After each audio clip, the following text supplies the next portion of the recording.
اور پٹھان یہ فراموش کر بیٹھے تھے کہ وہ شہزادہ اورنگزیب کے سوار ہیں۔ انہیں تو اپنے ارد گرد صرف راجپوت نظر آ رہے تھے۔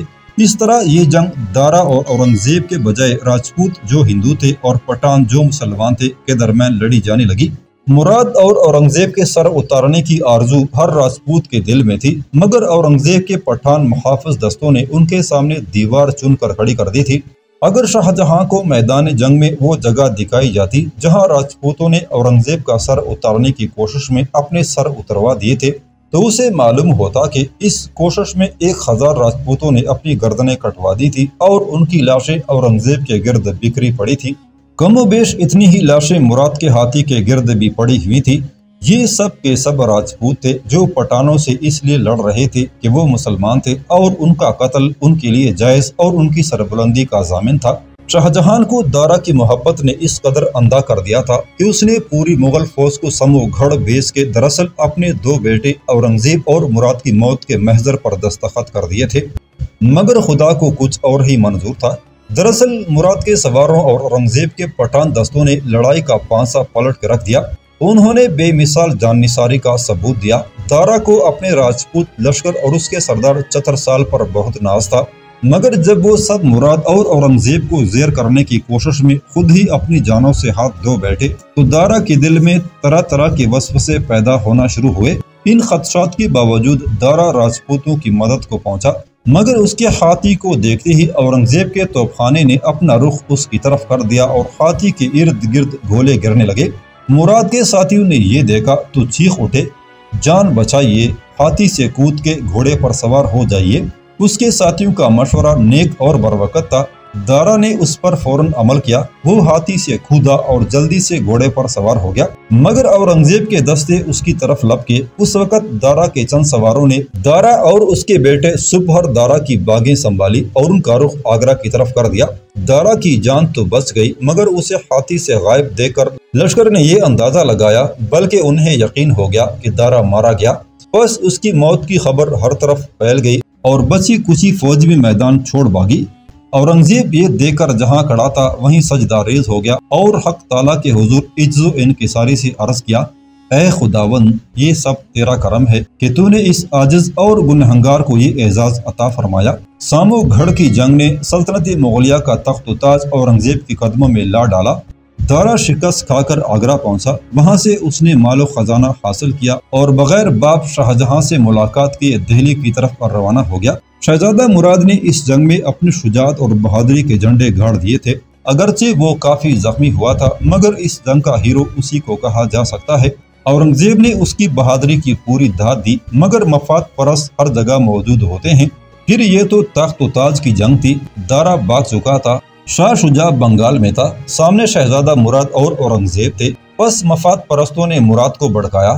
پھر جب اورنگزیب آگرہ کی طرف چلا تو اس نے مراد کو اپنا لشکر لے کر ساتھ چلنے کو کہا، مگر مراد ایک تو پہلے ہی سے لاپرواہ انسان تھا، دوسرے مفاد پرستوں نے اسے بادشاہت کے خواب دکھائے تھے۔ بس وہ آگرہ کی طرف چلا ضرور، مگر اپنا لشکر اورنگزیب سے کچھ دور پیچھے رکھتا۔ لیکن اورنگزیب اس سے کہیں زیادہ عقل مند تھا۔ اس کی نظریں مراد کے دل تک پہنچ گئی تھی، مگر اس نے خاموشی اختیار کیے رکھی۔ ادھر آگرہ پہنچ کے اورنگزیب اور شہنشاہ شاہجہان میں گفتگو شروع ہوئی۔ شہنشاہ نے اورنگزیب کو قلعہ میں گفتگو کے لیے طلب کیا۔ اورنگزیب نے امراء اور سرداروں سے مشورہ کیا، انہوں نے اسے قلعے میں جانے سے روک دیا۔ اورنگزیب نے صاف طور پر انکار تو نہیں کیا، مگر یہ مطالبہ کر دیا کہ قلعے کا انتظام اس کے آدمیوں کے ہاتھوں میں دے دیا جائے۔ اس طرح کی گفت و شنید اور پیام و سلام کئی دن تک جاری رہے۔ شاہجہاں کی بیٹی حسن آرا، جس نے اپنی زندگی باپ کی خدمت کے لیے وقف کر دی تھی، وہ خود اورنگزیب کے پاس آئی۔ اس نے سلطنت مغلیہ کو 5 حصوں میں تقسیم کرنے کا منصوبہ پیش کیا۔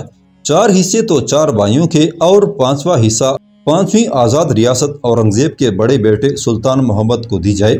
اس ریاست یا حکومت کے لیے دکن کا علاقہ رکھا گیا تھا، جہاں کا گورنر اب تک اورنگزیب تھا۔ غرض یہ کہ اس تمام گفتگو کا کوئی نتیجہ برآمد نہ ہوا۔ قلعے کے دروازے اورنگزیب پر بند کر دیے گئے۔ اورنگزیب نے توپوں کا منہ قلعے کی طرف کرا دیا، کچھ گولے چلے بھی اور آخر شاہجہاں کو قلعے کا قبضہ اورنگزیب کو دینا پڑا۔ اب اورنگزیب کو شہزادہ مراد کی فکر تھی، جس کے ساتھ 20,000 کا لشکر تھا اور جو ہند کی بادشاہت کے خواب دیکھ رہا تھا۔ یہ بڑا مشہور مقولہ ہے کہ محبت اور جنگ میں ہر بات اور ہر قدم جائز ہوتا ہے۔ اس پر اورنگزیب نے عمل کیا اور قاصد کے ذریعے اپنی شدید بیماری کی خبر مراد کو پہنچائی۔ مراد کے دماغ میں جو کچھ ہو، مگر بائی کی بیماری کا حال سن کر وہ بے چین ہو گیا اور بیوی اور بیٹی کے روکنے کے باوجود اسی وقت گھوڑے پر سوار ہو گیا اور بائی کے پاس پہنچ گیا۔ اورنگزیب بہت محبت سے پیش آیا۔ دونوں بھائیوں نے ایک ساتھ کھانا کھایا۔ دونوں دیر تک گفتگو کرتے رہے۔ پھر اورنگزیب نے مراد کو قیلولہ کرنے کا مشورہ دیا اور دوسرے خیمے میں چلا گیا۔ مراد کا دل بالکل صاف تھا۔ وہ بائی کی محبت میں باغا چلا آیا تھا، مگر اورنگزیب نے واقعی فریب سے کام لیا۔ جب مراد اسلحہ اتار کر سونے کے لیے لیٹ گیا تو اس کے ہتھیار اٹھا لیے گئے اور مراد کو گرفتار کر لیا گیا۔ اسے اسی وقت ہاتھی پر سوار کر کے سخت پہرے میں شاہجہاں آباد روانہ کر دیا گیا۔ اس کی اطلاع جب مراد کے 20,000 نیز آبازوں اور شمشیر زنوں کو پہنچی تو ان کے لیے اس کی سوا اور کوئی چارہ نہ تھا۔ وہ تمام کے تمام اورنگزیب کی ملازمت میں آ گئے اور ایک سپاہی نے بھی احتجاج نہیں کیا۔ مراد کی گرفتاری اور اس کی فوج کی اطاعت کی اطلاع دارا کو دہلی میں مل گئی تھی۔ وہ 20,000 کے نئے لشکر کے زور پر دہلی میں قدم جمانے کی ڈھول ڈال رہا تھا، مگر اس خبر نے اسے لرزا دیا اور جب اورنگزیب کی سواری آگرہ سے دہلی چلی تو دارا کو دہلی خالی کر کے لاہور کا رخ کرنا پڑا۔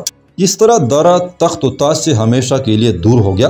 اورنگزیب جس طرح فاتحانہ آگرہ میں داخل ہوا تھا، اسی طرح شاہجہاں آباد یعنی دہلی میں داخل ہوا۔ اس نے 3 دن دہلی میں گزارے اور چوتھے روز یعنی بروز جمعہ 1 ذیقعدہ 1049 ہجری کو اورنگزیب نے تخت سلطنت پر قدم رکھا اور ہند کی شاہی کا تاج اپنے سر پر رکھا۔ گو کہ یہ تخت نشینی سادگی سے منائی گئی مگر پروقار تقریب تھی۔ خزانے کے منہ کھل گئے اور غریبوں اور محتاجوں کی مرادیں بھر آئیں۔ اورنگزیب نے اپنے منصوبے کے مطابق دہلی سے لاہور کی طرف کوچ کیا۔ دہلی سے لاہور کی طرف کوچ کیا تو دارا کے تمام انتظامات دھرے رہ گئے۔ اس نے خبر پاتے ہی لاہور چھوڑا اور ملتان پہنچ گیا۔ لشکر اور سرداروں کے ایک حصے نے اس کا ساتھ چھوڑ دیا، کیونکہ ہر شخص اور خاص کر شخصی حکومتوں میں لوگ چڑھتے سورج کی پرستش کرنے اور ڈوبتے سورج کی طرف سے منہ موڑ لیا کرتے تھے۔ اورنگزیب نے بھی لاہور پہنچ کے ملتان کا رخ کیا۔ یوں معلوم ہوتا تھا جیسے اورنگزیب نے دارا کے تعاقب کی قسم کھا لی تھی۔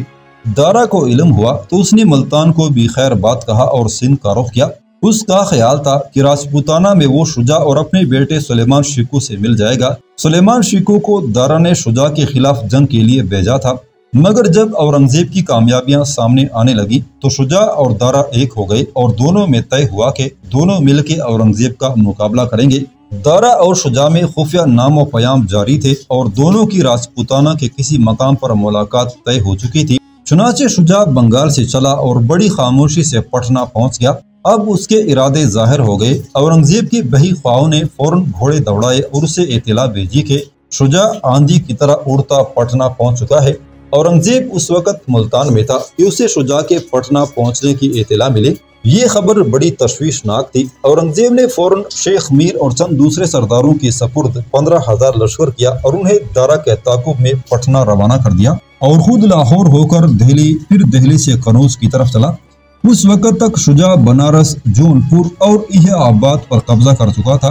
الہ آباد پر پہلے دارا کے گورنر درا عاقل خان کا قبضہ تھا، مگر دارا ہی کے حکم پر اس نے الہ آباد شجاع کے حوالے کر دیا اور خود کورا خاتم پور چلا گیا۔ اورنگزیب بھی قنوج سے سیدھا کورا خاتم پور پہنچا۔ شجاع نے یہ سنا تو خود بھی لشکر لے کر الہ آباد سے کورا خاتم پور کا رخ کیا اور اورنگزیب سے 6 میل کے فاصلے پر پڑاؤ ڈالا۔ راجہ جسونت سنگھ، جس نے دارا کے حکم سے اورنگزیب کا جنوبی ہند سے آگرہ آتے ہوئے راستہ روکا تھا اور پھر اورنگزیب کا سورج چڑھتا دے کر دارا کو چھوڑ کے اورنگزیب کا ہو گیا تھا، وہ اس وقت بھی اورنگزیب کے لشکر میں اپنے 10,000 سپاہیوں کے ساتھ موجود تھا۔ مگر جس طرح اس نے دارا کا زوال دے کر اورنگزیب کا دامن پکڑا تھا، آج اسے شجاع کا سورج دکھائی دیا تو فوراً اورنگزیب سے غداری کی۔ جس صبح کو اورنگزیب اور شجاع کی فوجیں ایک دوسرے کے مقابل ہونے والی تھی، راجہ جسونت سنگھ اپنے 10,000 سپاہی لے کر چھاونی سے نکلا اور شہزادہ سلطان محمد کے گروہ کے خیمے لوٹ لیے۔ کئی مغل سپاہیوں کی گردنیں قلم کر دیں اور خوفناک زلزلے لہراتا پیچھے ہٹ گیا۔ خانِ دوران نے اس واقعے کو بہت خوفناک بیان کیا ہے، مگر جب اورنگزیب کو اس واقعے کی اطلاع دی گئی تو اس نے بڑی بے پرواہی سے کہا، جسونت سنگھ کا وجود اور عدم وجود ہمارے نزدیک یکساں ہے۔